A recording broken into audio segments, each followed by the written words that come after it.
하박국 선지자는 주전 약 610년에서 600년경 유다 말기 여호야김 왕 시대에 활동했습니다. 이 시기에 유다 사회는 우상 숭배와 부정부패, 권력자들의 폭력으로 혼란에 빠져 있었습니다. 당시 국제 정세도 급변하고 있었는데요.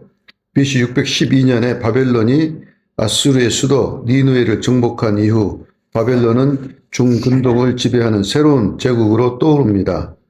애굽은 아수르의 몰락 이후 패권을 이어가려고 했고 신흥 강국 바벨론이 그 자리를 빠르게 대체하고 있었습니다.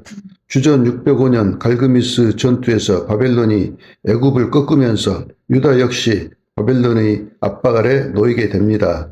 그래서 하박국은 이처럼 안으로는 불의가 판을 치고 밖으로는 바벨론의 위협이 다가오는 상황 속에서 여호와 하나님께 질문을 합니다.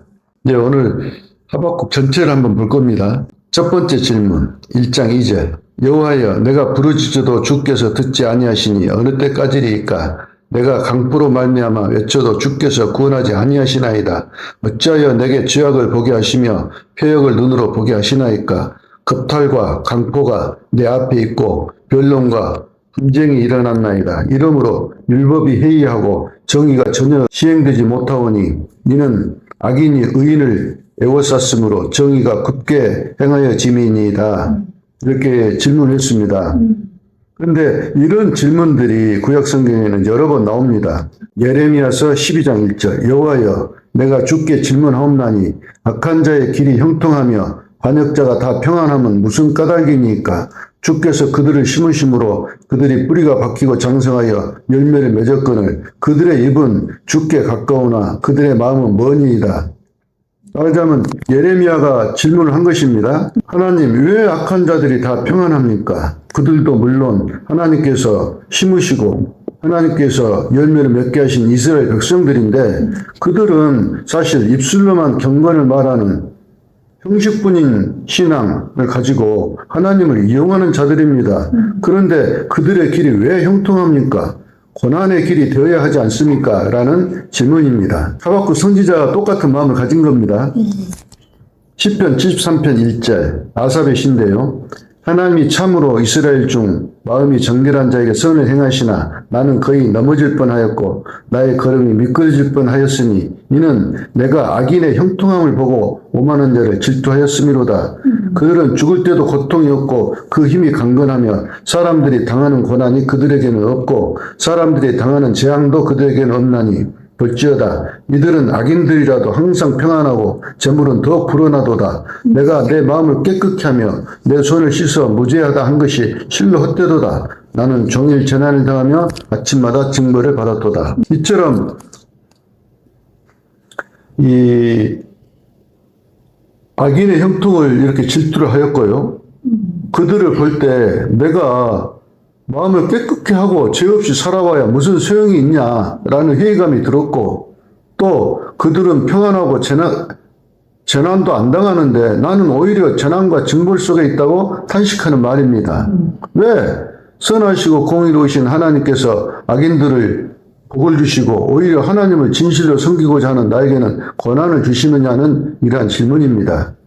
이렇게 하박국 선지자도 질문을 한 것입니다. 하나님, 악인이 득세하고 의인이 괴롭힘을 당하고 있는데 왜 공의로우신 하나님이 가만히 계십니까? 라는 그런 소리입니다. 그리고 나서 이제 하나님의 응답이 주어지는데요. 하박국 1장 6절 보라 내가 갈대아 사람을 일으켰나니 그들은 두렵고 무서우며 당당함과 위엄이 자기들에게서 나오며 그들의 군마는 표범보다 빠르고 저녁 이리보다 사나우며 그들의 마병은 먼 곳에서부터 빨리 달려오는 마병이라 마치 먹이를 움키려 하는 독수리의 나름과 같으니라. 무슨 말인 거니? 내가 바벨론을 일으켰고 그들에게 강한 세력을 주어서 아수르를 멸망시켰고 이제 그를 시켜 너 유다를 심판할 것이다 라고 하나님이 충격적인 말씀을 하신 것입니다. 그래서 이제 하박국 선지자가 두 번째 질문을 합니다. 이제 1장 13절에 그 바벨론을 시켜서 아니 아무리 그 유다가 이렇게 타락을 했지만 그렇다고 그보다 훨씬 더 악한 자를 시켜서 이 의로운 자를 징계하는 것이 맞습니까? 이 소리입니다. 여기서 하박국은 하나님은 악을 눈꽃만큼도 용납하지 않는 거룩하고 의로운 분이신데 이스라엘을 심판하시겠다고 하시더니 이스라엘보다 훨씬 더 악한 바벨론을 심판의 도구로 쓰시겠다는 것입니까? 말하자면 정의를 세우려고 악인을 사용한다면 그게 무슨 정의입니까? 라는 질문입니다. 그렇게 다시 질문을 하고 나서 하박국은 망대에서 응답을 기다리는데 하나님이 또 대답하십니다. 하박국 2장입니다. 현대의 성경으로 보겠습니다. 하박국 2장 2절. 여호와께서 이렇게 대답하셨다. 너는 내가 너에게 말해주는 것을 판에 선명하게 기록하여 달려가면서도 읽어볼 수 있게 하라. 이것이 지금 당장 이루어질 것은 아니지만 이루어질 때가 정해져 있으니 그때가 분명히 올 것이며 반드시 이루어질 것이다. 비록 더딜지라도 기다려라. 지체되지 않고 그때가 올 것이다. 악인은 마음이 교만하고 정직하지 못함으로 살아남지 못할 것이나 의로운 사람은 믿음으로 살 것이다. 그 유명한 의인은 믿음으로 산다는 기절이 이제 여기에서 나오는 겁니다. 구약에. 2절에 달려가면서도 읽을 수 있도록 선명하고 확실하게 쓰라. 이 말은 그처럼 선명하고 확실하게 속히 실행될 것임을 말하는 것이고요. 3절에 정한 때는 하나님의 역사 설계도에 따른 카이로스의 시간, 즉 정한 때가 있으니까 비록 네 느낌에서는 더디다고 생각될 것이지만 그러나 반드시 그때가 선명하고 정확하게 올 것이니 인내하고 기다리라는 것입니다. 4절에 그 마음은 교만하여 정직하지 못하나 말하자면 장차 유다를 침범할 바벨론의 그 모습입니다. 외형은 강하지만 내면은 교만과 애곡으로 가득 찼으며 하나님의 심판 대상임을 말하는 것입니다. 오직 의인은 그 믿음으로 말미암아 살리라는 말씀은 하나님을 신뢰하는 사람이 결국 살아남는다는 뜻이고요. 눈앞의 현실은 혼란하고 악한 자가 득세하는 것 같지만 진짜 의인은 환경에 따라 흔들리지 않고 하나님의 말씀과 약속을 믿고 산다는 말입니다. 다시 말하면 하박국은 하나님의 정의가 실현되지 않는 것처럼 보이는 현실에 분노하고 하나님께 질문을 했는데 그 질문에 대한 하나님의 대답은 심판이 이루어질 때가 정해져 있으니 당장 그 심판이 이루어지지 않는다고 분노하지 말고 인내하고 기다리라는 것입니다. 정한 때가 되면 그들은 심판을 받고 살아남지 못할 것이나 그때까지 너는 하나님의 약속을 믿고 하나님의 신실하심을 바라보고 믿음으로 살으라는 말씀입니다. 그러고 나서부터 이제 2장 5절에 바벨론이 쭉 심판받을 것을 나열하고 있습니다. 2장 6절에서 8절까지는 약탈자 바벨론아 너도 결국 약탈당하게 될 것이다 는 말이고요. 9절에서 11절까지는 죄악으로 세운 집 곧 불의하게 세운 부와 권력은 스스로 무너진다는 말이고 12절에서 13절까지는 폭력과 불의로 세운 성읍은 헛되다는 이런 말씀을 하십니다. 여기서 이제 2장 13절 14절을 한번 읽어보면은요. 하나님께서 재미있는 말씀하십니다. 2장 13절 민족들이 불탈 것으로 수고하는 것과 나라들이 헛된 일로 피곤하게 되는 것이 만군의 여호와께로 말미암음이 아니냐. 여기서 말하는 불탈 것과 헛된 일은 세상의 제국들이 추구하는 부와 권력 그리고 그것을 차지하기 위해 벌리는 전쟁 또 문화적 업적 등등 바벨론뿐 아니라 모든 시대의 모든 교만한 문명과 제국을 포함하여 민족들이 자신들의 영광을 위해 수고하지만 결국 하나님의 심판으로 무너지고 불타게 될 헛된 일들을 하고 있다는 말입니다. 그런데 그렇게 헛된 일을 하도록 내버려 두신 분이 하나님이시라는 것입니다. 무슨 말씀이 아시겠죠? 네. 그리고 나서 이제 14절에 보면 이는 물이 바다를 덮음같이 여호와의 영광을 인정하는 것이 세상에 가득함이니라. 뭐 이제 이렇게 말을 합니다. 무슨 말인 거니? 하나님께서 온 세상에 당신의 영광을 드러내시려고 그렇게 나라들과 민족들이 헛된 일을 하도록 내버려 두셨다는 것입니다. 그리고 나서 이제 쭉 내려가서 2장 20절에 그 결론의 그 말씀을 보면 2장 20절 오직 여호와는 그 성전에 계시니 온 땅은 그 앞에서 잠잠할지니라 하시니라. 하나님이 세상 모든 시대 모든 역사의 주권자이자 통치자이시며 온 인류가 하나님의 권세 아래 있다는 것을 한마디로 잠잠하라고 선포하는 것입니다. 지난주에 하나님을 아직 잘 몰랐던 욥이 하나님께 해명하라고 이야기를 하잖아요. 네. 왜? 아니 내가 얼마나 무슨 죄를 졌길래 이렇게 고난을 주십니까? 하고 이제 이렇게 항의를 했잖아요. 그런데 이제 그 욥이 하나님을 만나고 나서 뭐라고 말합니까? 욥기 42장 3절 무지한 말로 이치를 가리는 자가 누굽니까? 나는 깨닫지도 못한 일을 말하였고 스스로 알 수도 없고 헤아리기도 어려운 일을 말하였나이다. 그러므로 내가 스스로 거두어드리고 티끌과 제 가운데서 회개하나이다. 말하자면 욥이 그동안 항변하고 막 하나님께 따지고 한 이런 것들이 전부 뭐예요? 자기가 모르고 한 소리였다 이 말입니다. 그래서 잠잠하고 있겠다 이 말입니다. 오직 여호와는 성전에 계시니 온 땅은 그 앞에서 잠잠할지니라. 여기에 해당된 그 이야기를 한 것입니다. 하나님 앞에서 입을 닫고 잠잠하게 있겠습니다. 나는 그동안 정말 실제로 하나님이 온 세상 만물의 창조자이시며 주권자이시며 주재자이시며 현재 이 세상을 다스리시는 하늘의 통치자이신 것을 알고 나니 정말 제가 너무나 무지했다는 것을 이제야 알았나이다 이 소리입니다.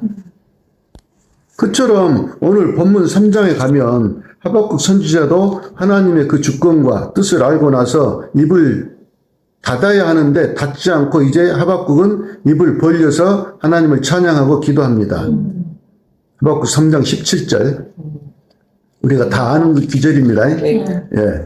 비록 무화과 나무가 무성치 못하며 포도나무에 열매가 없으며 감람나무에 소출이 없으며 밭에 먹을 것이 없으며 우리의 양이 없으며 외양간에 소가 없을지라도 말하자면 하나님의 심판으로 인해 바벨론이 쳐들어와서 이스라엘 전역에 닥칠 재난을 말하고 있습니다.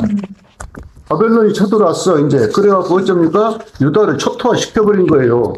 바벨론의 침략으로 무화과, 포도, 감람나무 열매도 없고 먹을 것이 없고 네. 약간의 소도 없고 네, 양과 소도 다 약탈당하여 없고 말하자면 유다 사회의 생존 기반이 모두 무너진 처참한 상황인 것입니다. 열왕기 역대기에 보면 실제로 사람들이 많이 죽고 또 포로로 끌려가지 않습니까?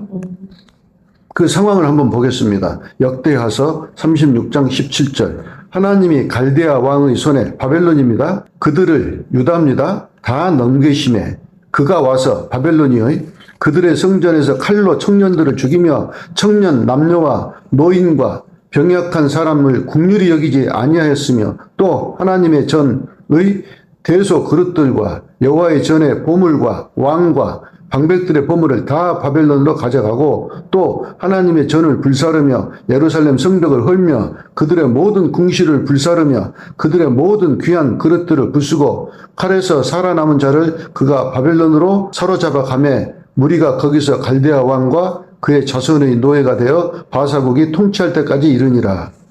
지금 하박국이 지금 예언할 이때에는 아직 이런 일이 벌어지지 않았습니다. 네. 이제 역대하 여기는 이제 그런 일이 벌어진 것을 지금 기록해 놓은 거예요. 실제로 그런 일이 벌어졌다고. 이처럼 바벨론이 쳐들어와가지고 얼마나 비극적인 그런 그 처참한 그 장면을 지금 써놓은 것입니까? 현재 러우 전쟁이 지속되고 있고 또 이스라엘과 이란의 전쟁이 시작됐는데 뉴스로 보다시피 폭격을 당한 것을 한번 봐보십시오. 얼마나 처참합니까? 우리나라는 절대 전쟁을 일으켜서도 안 되고 일어나서도 안 됩니다. 대한민국과 북한이 절대 전쟁을 해서는 안 됩니다. 만약에 통일을 하기 위해 전쟁이 일어나 이긴다고 해도 엄청난 손실이 수백조, 수천조 발생하게 됩니다. 선례가 있지 않습니까? 이제 약간 다른데요. 독일처럼 동독이 스스로 무너져서 국경을 허물고 통일을 했지만 엄청난 통일 비용이 들어갔습니다. 1990년도부터 2020년까지 조사해 보니까 총 그 추정 비용이 약 2조 유로. 지금 우리나라 돈으로 약 한 3천조 이상입니다. 지금 또 지금 한 거의 1600원 가까이 되더라고요. 인류로 아침에 찾아보니까. 연평균으로는 약 1000억 유로씩, 말하자면 150조 원 이상이 소요되었습니다. 그리고 사회적 충격, 문화적 갈등, 동독 청년들이 대규모 서독으로 이주해가지고 동독 도시들이 급속히 고령화되고 공동화되고 정치적 불균형과 극단주의가 생겨나고 등등 혼란한 상황이 상당히 지속되었습니다. 그러므로 우리나라는 전쟁을 통한 통일은 물론 절대 안 되고 통일을 한다고 전쟁 일으켜서는 안 된다 이 말입니다. 또 북한이 스스로 무너진다고 해도 국경을 허물고 독일처럼 통합하는 그런 섣부른 통일을 해서는 안 됩니다. 일단 서로 평화하며 서로 교류하며 경제적 협력을 해 나가는 것이 필요한 것이지 통일을 해서 하나가 되는 것은 상당한 시간을 두고 아주 천천히 해 나가야 됩니다. 전에 언젠가 이재명이 그 당대표 때 비싼 평화가 이기는 전쟁보다 낫다라고 했는데 아주 현실을 잘 파악한 것입니다. 일단 뭐 정치인들에 맡기고 다시 돌아와서 중요한 것은 하박국 선지자가 하나님이 바벨론을 방망이로 사용하여 이스라엘을 징계하고 그로 인해 이스라엘이 전쟁의 그 폐허로 변할 것을 다 알고 기쁘게 받아들였다는 것입니다. 하박국 3장 18절 나는 여호와로 말미암아 즐거워하며 나의 구원의 하나님으로 말미암아 기뻐하리로다. 이럴 수가 있을까? 어떻게 하박국은 이렇게 처참한 상황이 앞으로 일어날 것인데 그리고 이스라엘이 멸망할 것인데 어떻게 하나님의 존재 자체만으로 기뻐하는 그러한 신앙으로 나갈 수 있겠냐 이 말입니다. 그는 무화과도 포도도 양도 소도 밭에 소출도 없는 그리고 재난의 고통이 주어질 것이지만 자신의 기쁨과 희망은 더 이상 세상적 상황이 아니라 하나님만이 모든 것임을 이렇게 고백한 것입니다. 이것이 바로 하박국 2장 4절에 의인은 믿음으로 살리라 하는 그 하나님의 말씀을 순종하고 믿는 성도의 고백인 것입니다. 이 믿음으로 산다는 말이 단순한 것이 아닙니다. 지금 하박국 이 시대예요. 어쨌든 하나님은 이스라엘을 위해 바벨론 제국을 세우시고 또 다니엘서에 나오는 것처럼 페르시아 제국, 헬라 제국, 로마 제국을 세우십니다. 그리고 또 그들을 다 심판하시고 하박국 같은 또 예레미야, 다니엘 같은 성도들을 믿음으로 살게 하십니다. 예수님 이후 로마 제국에서 기독교를 얼마나 핍박했습니까? 얼마나 많은 사람들이 순교를 하고 처참하게 죽어갔습니까? 그 로마를 하나님이 세우셨습니다. 그러나 그 로마가 그 바벨론이 주인공이 아니고 하나님의 나라가 역사의 주인공이라는 것을 지금 말하고 있는 것입니다. 지난주에 말씀드린 것처럼 누가복음 13장에서 유대인들이 예수님한테 와서 빌라도가 어떤 갈릴리 사람들의 피를 그들의 제물에 섞은 일에 대해서 말을 했습니다. 기억나십니까? 네. 예. 이 말은 하나님께 제사를 드리던 갈릴리 사람들이 제사 중에 빌라도에게 살해당했다는 말이라고 말씀드렸지 않습니까? 빌라도는 하나님께 제사를 드리는 거룩한 장소에서 신성 모독적 잔인한 범죄를 저질렀습니다. 이스라엘이 보기에 하나님을 모독하고 하나님을 두려워하지 않는 악한 일을 교만하여서요. 하나님을 인정하지 않고 이렇게 악한 일을 저지른 자인데 왜 예수님은 빌라도를 한 말씀도 악하다고 비난하지 않으시고 오히려 하나님의 율법을 가지고 하나님을 열심히 섬기고 새벽 기도하고 주일 성수하고 구제하고 11조하는 그런 유대인들에게 도리어 회개하지 않으면 망한다고 구정을 2번씩이나 했느냐 이 말입니다. 이 부분들을 잘 깨달아야 돼요. 어떻게 우리가 하나님을 만나고 하나님을 섬겨야 되는 것인가? 하나님이 우리에게 뭘 원하고 계시는가? 이런 것들이 제대로 만나지지 않고 알아지지 않으면 똑같이 우리도 바리새인처럼 지금 다 변해버렸지 않습니까? 일주일에 한 번 가서 예배당에서 예배 드린 것으로 또는 전도하고 헌금한 것으로 하나님 앞에 할 것 다 했다는 식으로 살아가고 있는 사람들이 얼마나 많냐 이 말입니다. 다니엘서 7장에 가면 세상 제국들을 하나님께서 사자, 곰, 표범 같은 짐승으로 표현을 합니다. 왜 짐승으로 표현하는 것일까요? 생각해 보셨습니까? 한 번이라도? 시편 49장 20절 존귀에 처하나 깨닫지 못하는 사람은 멸망하는 짐승과 같도다. 여기서 존귀는 하나님의 형상으로 지음을 받아서 하나님과 교제하고 그분의 뜻을 분별할 수 있는 이성적, 영적 존재임을 말하는 것인데 이 사실을 깨닫지 못하면 인간이 아무리 똑똑하고 외적으로 잘나고 존귀하고 지혜롭고 이성적이라고 해도 하나님의 말씀과 진리를 깨닫지 못하면 결국은 멸망하는 짐승과 뭐가 다르냐는 그런 말입니다. 전도서에 또 나옵니다. 이런 말들이. 말하자면 하나님이 세우신 제국들, 바벨론, 헬라, 로마, 미국, 중국 등등 이들은 멸망하는 짐승들과 다름이 없다는 말입니다. 이들은 온 세상에 하나님의 영광을 드러내시기 위해 예비된 구속사적 무대장치에 불과하다는 말입니다. 아까 말씀드렸죠. 하박국 2장 13절 14절에 나왔지 않습니까? 이 표현을 사도 바울이 이렇게 말합니다. 로마서 9장 21절 토기장이가 진흙 한 덩어리로 하나는 귀히 쓸 그릇을 하나는 천이 쓸 그릇을 만들 권한이 없느냐. 만일 하나님이 그의 진노를 보이시고 그의 능력을 알게 하고자 하사 멸하기로 준비된 진노의 그릇을 오래 참으심으로 관용하시고 또한 영광 받기로 예비하신 바 긍휼의 그릇에 대하여 그 영광의 풍성함을 알게 하고자 하셨을지라도 무슨 말을 하리요. 하나님의 주권을 이렇게 이야기하고 있습니다. 말하자면 하나님은 세상 제국들을 진노의 그릇으로 만드셨고 하나님 나라의 백성들을 긍휼의 그릇으로 만드셨다는 것입니다. 그러므로 결국 멸망받을 제국의 신하, 로마 제국의 신하 빌라도를 꾸짖거나 비판을 할 필요가 전혀 없는 것입니다. 이들에겐 이미 정한 때가 있기 때문입니다. 그 말씀인지 아시겠죠? 빌라도를 예수님이 한 말씀도 나쁘다고 하지 않았다니까요.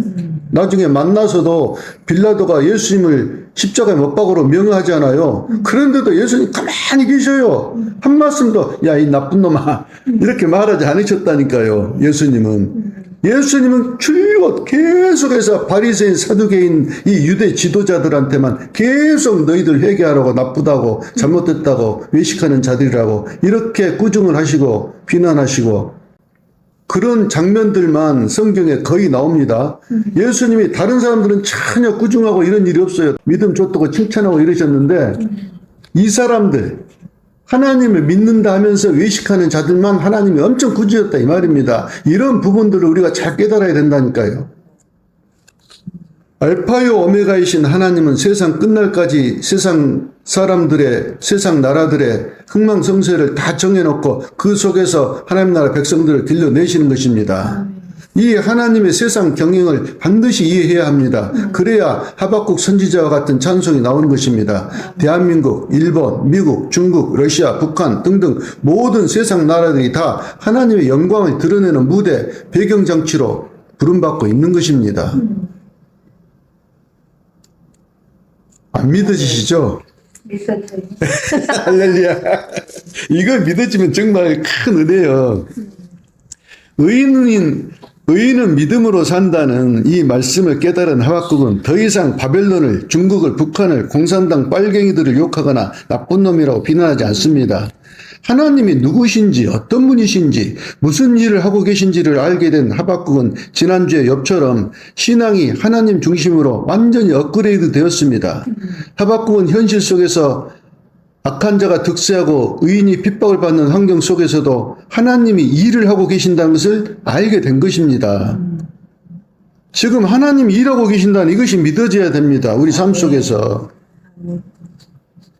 하박국이 그 1장을 시작할 때 하나님이 왜 이렇게 잠잠히 계시냐고 막 기분 나쁘게 화를 내고 그랬었잖아요. 질문을 하고.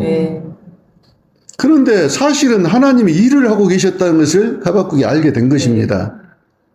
그리고 그 믿음은 현실을 바꾸는 것이 아니라 그냥 그 부당한 현실의 고난 속에서도 하나님의 존재와 성실하심을 의지하고 하나님의 정한 때가 올 때까지 참고 인내하여 하나님의 말씀과 진리를 붙드는 삶을 살아내는 것임을 알게 된 것입니다. 아멘. 그러니까 의인이 믿음으로 산다는 것은 그 믿음으로 세상을 바꾸라는 것이 아닙니다. 말하자면 알파요 오메가이신 하나님이 이 세상 모든 나라들과 그 질서와 그 흐름을 설계하셨고 세상의 시간과 공간, 자연의 운행, 국가와 개인의 탄생과 소멸까지 하나님이 이 모든 역사의 설계자여 창조자이시며 마지막 날까지 당신의 뜻이 하늘에서 이룬 것처럼 땅에서도 이루고 계시는 주권자임을 하박국이 깨달은 것입니다. 아멘. 이 사실이, 이 진실이 믿어지지 않으면 절대 신앙이 자라나지 않습니다. 하나님이 누구신지 보이지 않지만 지금 현재 무슨 일을 하고 계신지를 모른다면 절대 신앙이 자라나지 않습니다. 하늘의 시민권자라면 하나님을 반드시 알고 믿어야 합니다. 그래야만 하박국 우리 믿음의 선배와 같이 이스라엘의 멸망에도 불구하고 하나님의 존재 자체만으로 기뻐하는 그 신앙의 자리로 나아갈 수가 있는 것입니다. 말하자면 환경을 초월한 찬양과 신앙 고백이 나오는 것입니다. 이렇게 되기가 정말 쉽지 않습니다. 하박국 3장 17절 비록 무화과 나무가 무성하지 못하며 포도나무에 열매가 없으며 감람나무에 소출이 없으며 밭에 먹을 것이 없으며 우리의 양이 없으며 외양간에 소가 없을지라도 나는 여호와로 말미암아 즐거워하며 나의 구원의 하나님으로 말미암아 기뻐하리로다. 주 여호와는 나의 힘이시라. 나의 발을 사슴과 같게 하사 나를 나의 높은 곳으로 다니게 하시리로다. 아멘. 할렐루야.